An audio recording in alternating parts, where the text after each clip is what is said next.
So, it's a Sunday today, and pag Sunday, dinadala talaga namin ang mga dogs namin for a walk. So, once a week, ginagawa namin yan kasi we are, alam niyo na, very busy sa work. And then, may napansin lang ako kasi itong isang dog ko, parang matamlay siya. So, hindi ko masyado pinapansin. Kala ko, malungkot lang talaga siya. And then, suddenly, ayun nga, parang may napapansin ako sa kanya.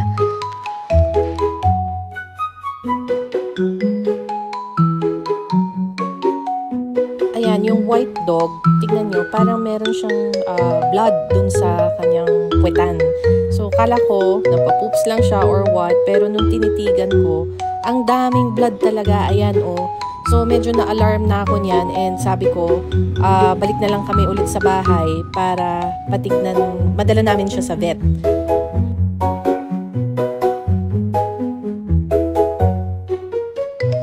Ayan, so medyo mga 1 or 2 minutes lang kami naglakad dyan. Sinaawa naman din ako dun sa ibang mga dogs. And then sabi ko, balik na tayo sa bahay para makapag-prepare kami and madala namin yung, yan nga si Lucky. Lucky kasi ang name niya, yung white dog. Madala namin sa vet.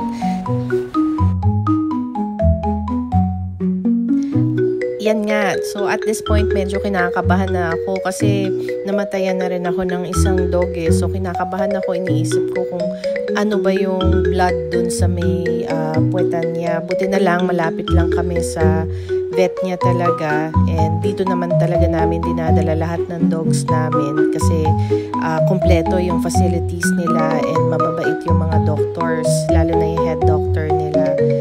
So, ayan, papatignan namin si Lucky kung ano ba yun nangyayari sa kanya. Habang papunta kami dun sa clinic ni Doc, syempre, kabadong-kabado ako kasi blood eh. So, ano bang iisipin mo pag may blood yung fur baby mo na inaalagaan mo ng sobra-sobra. Pero, ayun nga. So, pagdating namin dun sa vet, sabi ni Doc, agad-agad, wag naman daw ako mag-worry kasi ang nangyari lang pala kay Lucky is nagkaroon siya ng pigsa. So, yun. Nagkakapigsa pala ang mga aso.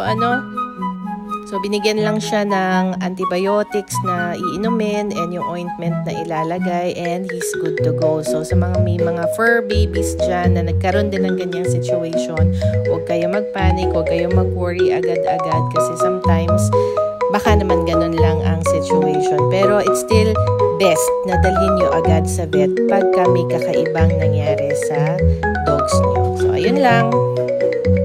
Thank you for watching.